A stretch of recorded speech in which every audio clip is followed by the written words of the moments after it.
My people, hey, you can all agree with me that this season has been absolute madness, total madness for every single team. And this time around, I'm going to be talking about the managers, right? Last week alone, we saw managers falling like, dominoes. You know, dominoes, how it falls down. Tottenham said goodbye to their manager, Thomas Frank, right? In February 11th, Nottingham Forest came next day. And they say, okay, bye bye, Sean Dyke. February 12th. January, we already saw Enzo Maresca leave Chelsea. We saw Ruben Amorim at Manchester United giving the boot. And Roberto De Zerbi, I think a few days ago, he walked away from Marseille as well after some, brutal results. It's been total chaos for football entirely. And it's getting interesting and more interesting. Anyways, let's go straight to why I am here. And let's not beat around the bush, right? I want to talk about who I feel, emphasis on who I feel are the top five managers so far this season. Like so far this season. And I'm going to be starting from number five, right? And I would just give it to no other person but Unai Emery of Aston Villa. Yes, Villa. They really did not start very well this season.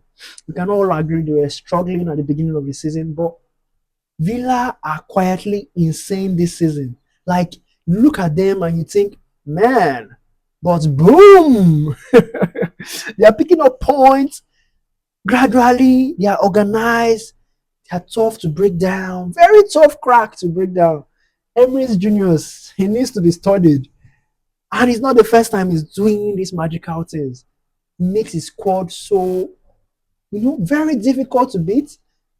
Their tight games, he's always getting them under control. Kudos to Unai Emery. He's doing a massive, amazing job for Villa. They don't sit back, and when they sit back, they are a brick wall. Watch out for Emery this season.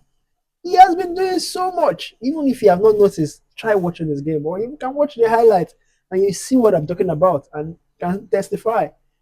It's a Premier League low profile team, but his recipe works like magic. Now, which brings me back to number four, right? And I'll be giving it to Pep Guardiola of Man City. This man does not want to get old. We were ranking him with the top managers that time with Mourinho, Ancelotti, and the likes. But he's still doing massively well for City because they are still controlling game. They are still scoring goals for fun. They're scoring goals for fun. But here's the kicker: this season has thrown him in a few curveballs. Right, injuries has affected him. He has dropped points when he's not supposed to drop points. Defensive wobble moments here and there. It hasn't been like the textbook perfection Man City that we all know, right? But that's exactly why Pep Guardiola is very brilliant. And that's why I respect him so much. He adapts very well. He knows how to rotate the squad. Never lose control. Number four, for me, still a tactical genius. I heard he's not going to be in Man City next season. We don't know how true that is. But this year, someone has given him his flowers. Now it goes to number three. That would definitely be nobody else than Luis Enrique of PSG. PSG this season, wow. They are not just relying on the superstars name, There's no Mbappe there, there's no Messi, there's no Neymar. The team moves, presses, and they defend as a unit. They are the last Champions League winners, right? Luis Enrique has built balance, domestic dominance, and check European threats. Absolutely. He's turned them into flashy superstars, right? Into something very functional. I remember when we are talking about the midfield, And we're talking about Vitinha. Who knew Vitinha before? So, and he's becoming very dangerous and consistent. That's not like very easy because at PSG, he's making it look very easy, which makes me go to number two. Vincent Kompany of Bayern Munich. Now, this one makes you think and nod. Vincent Kompany, how many games has he, still young and all that? But we know the expectations that was brought forth when he joined, and he's living up to the expectations, right? He has restored energy, his confidence in his team, the aggression. Bayern, Bayern are a very hungry lion team.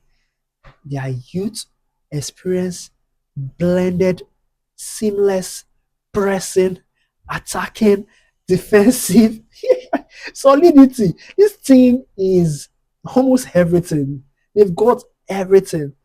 There's only one team that surpasses them this season, to the best of my knowledge. And that is where I will go to my number one, which I will give a round of applause to, Mikel Arteta of Arsenal. Yes. Leave banter aside. We all know Mikel Arteta is doing magic. He's a magician this season. With all the rumors and all the talks here and there, he's still keeping a master class. Defensively, rock solid. These guys, they really mean business this season. And the squad that we have been saying they don't have it. Mikel Arteta is building something very, very perfect. And I see them winning a trophy this season, to be honest. Because perfectly, they are very coordinated.